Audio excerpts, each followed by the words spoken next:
Hello les amis, nous sommes le samedi 24 octobre 2020 et la guerre de l'hydroxychloroquine fait rage.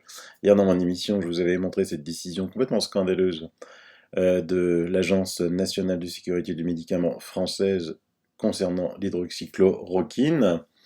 Et donc, une enquête fantastique de François avec Stalek sur Twitter, que je vous ai déjà recommandé de suivre.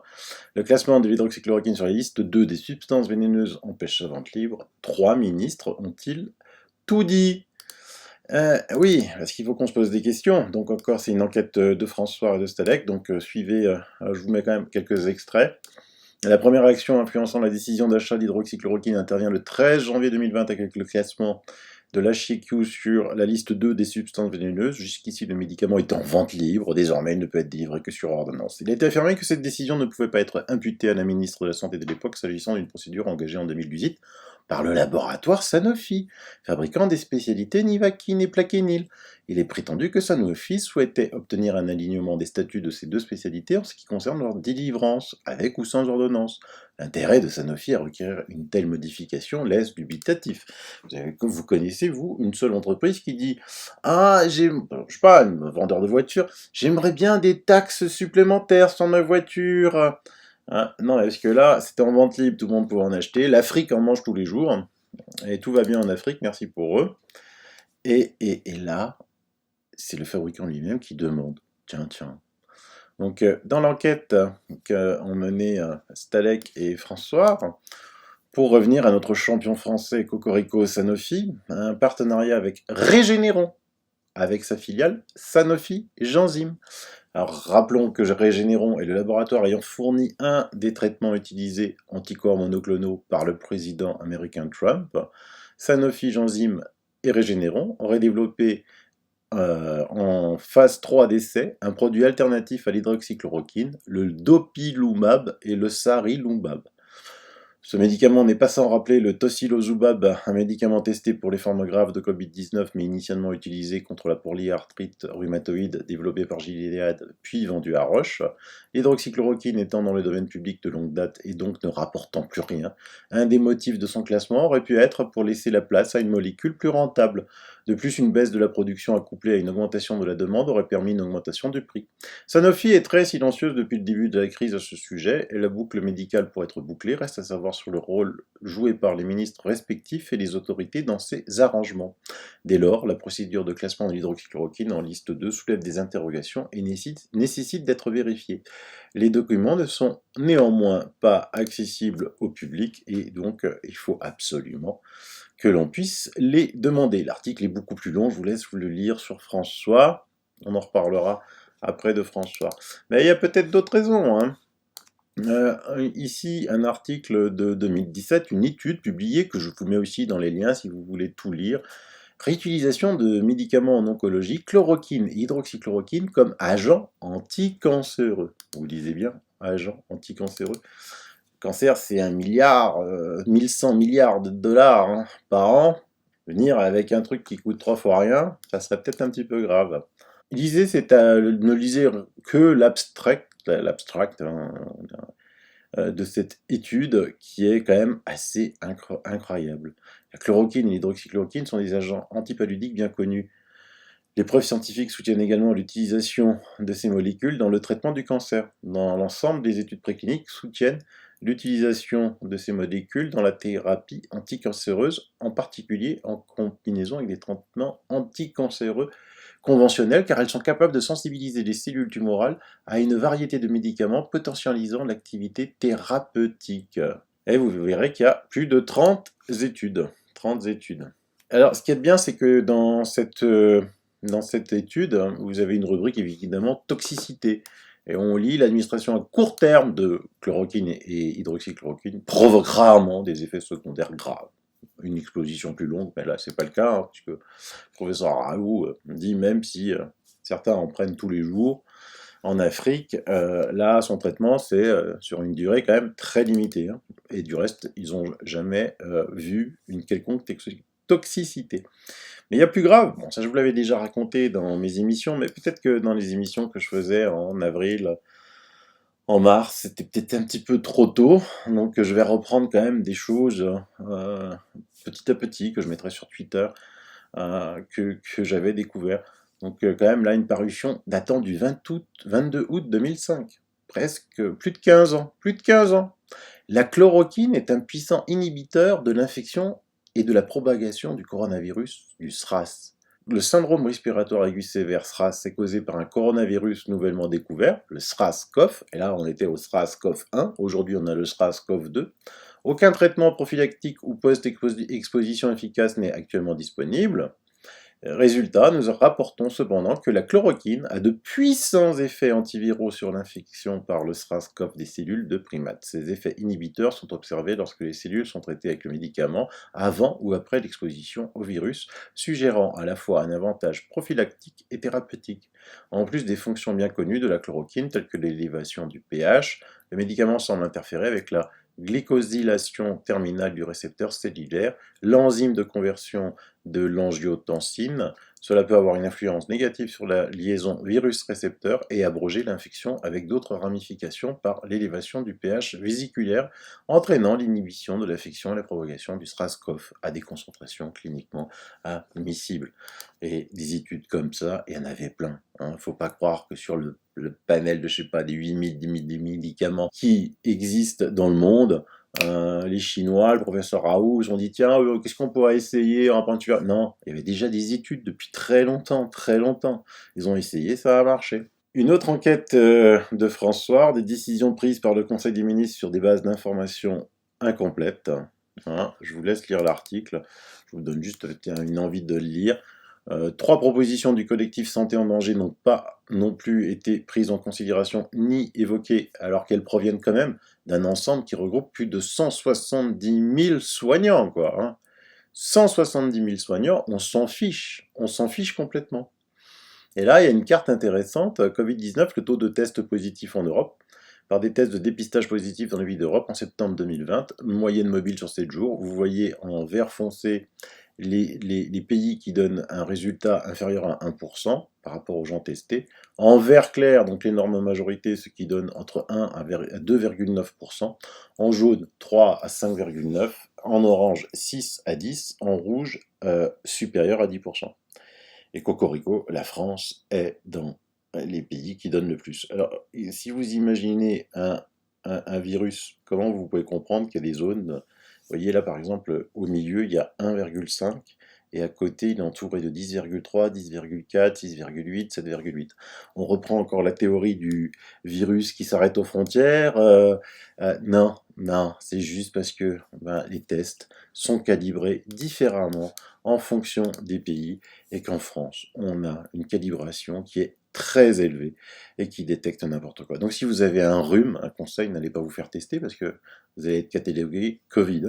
Ça, c'est sûr et certain. Pour vous montrer que la censure est énorme, une nouvelle vraiment pas belle. Le docteur Pascal Sacré, dont je vous ai déjà montré des vidéos ou des articles, un réanimateur licencié injustement en pleine crise Covid. Voilà, c'est arrivé pour mes paroles, mes mots, mes écrits. J'ai été licencié comme un déchet, un voleur, sans droit de réponse. Un réanimateur chevronné, compétent, apprécié de ses collègues, par ses actes en situation de stress viré en pleine période de Covid, pour des paroles, pour une image. Il suffisait de rassurer les gens, de défendre son médecin, d'atténuer et d'attendre que la tempête se calme, puis parler. J'écris, c'est vrai, des choses qui dérangent, des points de vue dissidents. Ceux qui me suivent sur ce site depuis 2009 le savent. Lorsque j'ai repris l'écriture engagée en 2020 à propos de la gestion politique de la crise Covid, mais aussi généralement sur la corruption endémique de la médecine, de la science et des organes officiels en Belgique, j'ai senti que ce serait risqué vraiment. Je n'ai pas renoncé pour autant, car je ne laisserai jamais ma vie être contrôlée par la peur. Voilà. Ça s'appelle la censure, dominée par la pensée unique. Quand on pense différemment, ces gens-là, hélas, se font virer. Vous vous rendez compte un petit peu? C'est aussi pour ça que j'avais fait une interview d'un médecin qui avait démissionné parce que ça, elle n'en pouvait plus, quoi. Hein. Pendant ce temps-là, personne n'écoute et ne regarde ce qui se passe en Suède. Chut, cachons ce qui se passe en Suède. Donc là, je vous mets une interview de Anders Tegnell. C'est le médecin-chef épidémiologiste suédois. Sans masque, la Suède a réussi à contrôler le virus. Alors il dit quelque chose d'intéressant, au royaume de Suède, la crise du coronavirus n'est pas gérée par le gouvernement, mais par l'agence de santé publique, au sein de cette entité largement indépendante de toute interférence politique. Anders Tegnell, épidémiologiste en chef, pilote la lutte contre le Covid-19.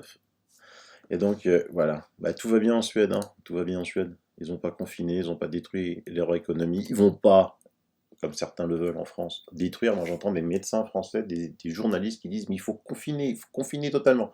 Mais vous vous rendez compte que vous remplacez le verbe confiner par il faut détruire votre économie, il faut détruire vos emplois, il faut que vos entreprises ferment, que vos restaurants ferment, que vos commerces ferment, mais les entreprises aussi hein, vont devoir fermer. Hein. Il faut que vous soyez licenciés. Il faut que vous soyez dans la misère sociale, parce que vous croyez quoi? Que l'argent il tombe du ciel, là, que Macron il a des milliards et qu'il va sauver le monde? Non mais arrêtez, arrêtez.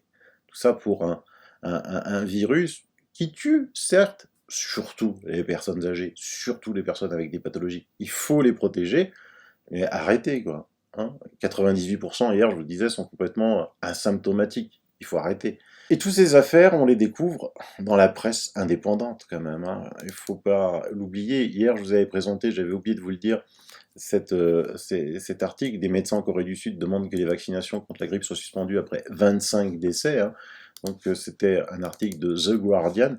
Alors quand vous lisez The Guardian, ils disent nous avons choisi une approche différente, la soutiendrez-vous? Nous croyons que tout le monde mérite de lire les nouvelles de qualité, indépendantes et factuelles, et une analyse calme faisant autorité. C'est pourquoi nous gardons le journalisme Guardian ouvert à tous, et vous pouvez nous rejoindre aujourd'hui depuis la France. Notre indépendance éditoriale n'a jamais été aussi vitale. Personne ne fixe notre programme ni modifie notre éditeur, afin que nous puissions continuer à fournir des rapports indépendants chaque jour. Chaque contribution, qu'elle soit grande ou petite, rend notre travail possible en temps de crise et au-delà. Vous vous rendez compte un petit peu? Ça, c'est précisé. Mais si vous lisez, vous avez l'habitude de lire François, vous trouverez aussi ça. Chères lectrices et lecteurs de François, nous pensons que tout le monde mérite d'avoir accès à une information libre, la qualité dans l'intérêt général de la population, et ce, indépendamment des ressources financières de chacun. C'est la raison pour laquelle nous avons fait le choix de rester gratuits pour tous nos lecteurs. Nous sommes un média indépendant, les sujets que nous traitons et la manière dont nous le faisons sont exempts de préjugés ou d'intérêts particuliers. Les analyses que nous publions sont réalisées sans crainte des éventuelles pressions de ceux qui ont le pouvoir. Pour maintenir notre indépendance et l'intégrité de nos informations, nous avons besoin de vous. Votre soutien, blabla, nous permettra. Donc voilà, partagez François. Si vous pouvez les soutenir, soutenez-les. Que ce soit The Guardian ou que ce soit François, ils ne demandent pas cher, hein, c'est 1 euro de temps en temps. C'est sympa parce que c'est ça. Sinon, on a droit à une presse complètement stéréotypée, quoi, stéréotypée qui répète comme des perroquets les dépêches qui tombent de l'AFP ou de Reuters. N'oubliez jamais ça. Coronavirus, le gouvernement a débloqué 2 milliards pour les médias. 2 milliards pour les médias. N'oubliez pas ça. 2 milliards. D'accord? Et évidemment, parce qu'ils aiment bien ce chiffre, hein, 666 millions pour la presse. Donc après, quand vous recevez la presse 666 millions et l'ensemble des autres médias, 2 milliards en tout, vous allez critiquer le gouvernement, sa gestion? Non, vous allez aller faire comme il veut que vous... ce qu'il dit, hein, la pensée unique que l'on a vue avec Pascal Sacré en Belgique. Voilà, donc quand vous lisez ces presses-là, quand vous écoutez ces télés-là, ils ne sont pas indépendants. Et ils ne disent pas les vraies news. Ce sont eux, les fake news. Ça, je vous le répète depuis longtemps. Allez, je vous laisse, parce qu'il y a encore des oiseaux de mauvais augure qui passent. Je vous laisse avec 1 minute 30 qui va vous rassurer. Hein, qui va vous rassurer. Allez, n'abandonnez pas. Transmettez. Vous savez, on est tous, vous êtes tous, vous tous qui m'écoutez là, un petit soldat numérique. Un petit soldat numérique. Votre but est de convaincre une seule personne. Que ce soit en 1 journée, 2 journées, 3 journées, 1 semaine, c'est pas grave. Mais si vous en convainquez une, vous savez, on a déjà gagné. Je le répète depuis très souvent. Chaque jour qui passe, de plus en plus de gens nous écoutent. Alors évidemment, certes, c'est pas par des flots de millions ou des centaines de mille par jour, mais le flot est là, continue. Hein, c'est les petites rivières qui font les grands fleuves. Et il faut le faire, même si vous vous sentez parfois découragé, même si vous vous sentez parfois très en colère avec tout ce qui se passe, parce que vous êtes très éveillé par rapport à la moyenne des Français qui dorment. J'en suis conscient. mais essayez d'en réveiller un, chacun de vous. Allez, bye, bisous. Depuis la fin de la surmortalité, on subit la blague de la deuxième vague. Au début, ça a pu marcher un peu, mais au bout de 5 mois, je me demande comment ça peut encore fonctionner. Combien de temps faut-il à une population pour qu'elle arrête d'avoir la trouille quand on crie au loup ? Visiblement plus que 5 mois. J'ai entendu dire qu'un institut annonçait une nouvelle vague au 1er novembre, et qu'à partir du 1er novembre, on aurait une hausse de la mortalité en France. Attention, spoiler, oui, à partir de début novembre, on aura une hausse de la mortalité en France, comme tous les ans. Dans l'année, on a 2 périodes de décès. L'été est la période la plus calme, pendant laquelle on constate depuis plusieurs années 1500 morts par jour environ. Attention, l'été, on constate quand même des pics de mortalité à l'occasion des canicules. Le record du nombre de décès en France, pour une seule journée, a été atteint pendant la canicule de 2003. Le coronavirus est loin derrière. D'ailleurs, cette année aussi, nos seuls jours de surmortalité cet été ont été pendant les jours de canicule. Cet été, la canicule a tué plus que le coronavirus, mais comme il n'y a pas d'image à la télé, on s'en cogne. À l'opposé du relatif calme de l'été, pendant l'hiver, la mortalité est plus élevée avec les différentes maladies qui traînent. Et on a plutôt 1700 morts par jour en moyenne. Selon les années, on a des bosses plus ou moins fortes selon quand arrive la grippe et son intensité. Mais pour passer de 1500 morts par jour en moyenne l'été à 1700 morts en moyenne l'hiver, ça veut dire qu'il y a un moment où ça monte. Ce moment, c'est tous les ans autour du 1er novembre. Donc quand on vous annoncera plus de décès à partir du 1er novembre, ne vous affolez pas, c'est pareil chaque année.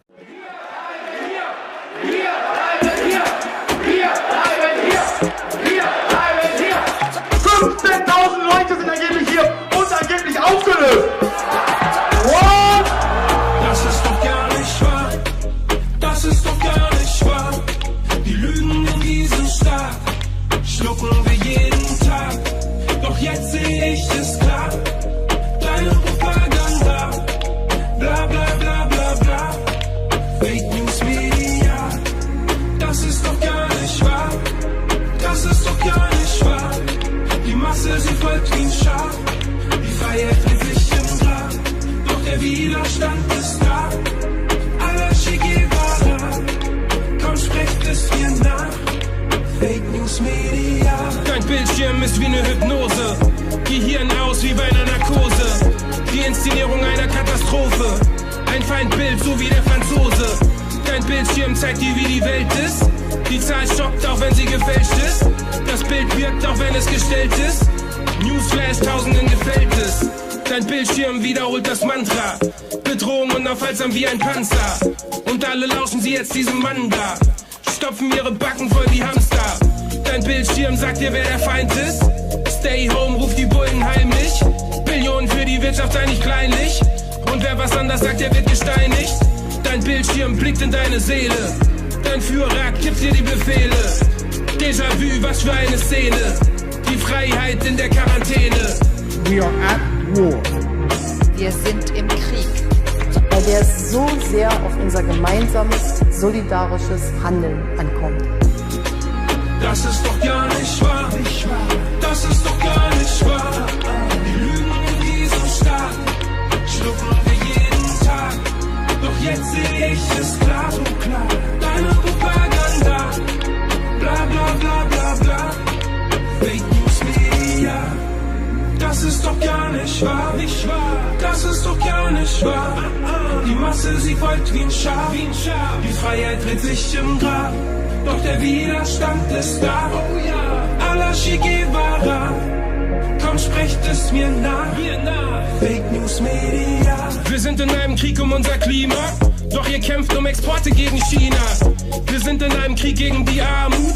Doch ihr kämpft gegen Flüchtlinge in Kanus. Wir sind in einem Krieg um Weltfrieden. Doch ihr baut die Raketen, die sie schießen. Wir sind im Krieg um eine bessere Ernährung. Doch ihr verbreitet diese Scheiße in der Werbung. Wir sind im Krieg gegen Hetze und Hass. Doch ihr macht euch Sorgen wegen dem DAX. Im Krieg gegen Suizid und Depression. Doch ihr macht mit Pharmazeutika Millionen. Wir sind im Krieg gegen mächtige Konzerne. Doch ihr lasst euch auszahlen 5 Sterne. Wir sind im Krieg gegen Kindesmissbrauch. Doch reden Kinder, seid ihr ziemlich oft taub. Wir sind im Krieg gegen Ungerechtigkeit. Doch ihr wollt, dass es ungerecht bleibt. Wir sind im Krieg gegen tägliche Gewalt. Doch das Schicksal dieser Menschen lässt euch kalt. Wir sind im Krieg gegen Diskriminierung. Doch das interessiert nicht die Regierung. Wir sind im Krieg gegen Manipulation. Fake News machen dich zu einem Klon.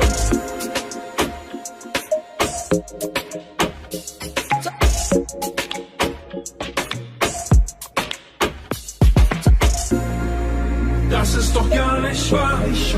Das ist doch gar nicht wahr. Die Lügen in diesem Staat schlucken wir jeden Tag. Doch jetzt sehe ich es klar, so klar. Deine Propaganda, bla bla bla bla bla. Fake News Media, das ist doch gar nicht wahr, nicht wahr.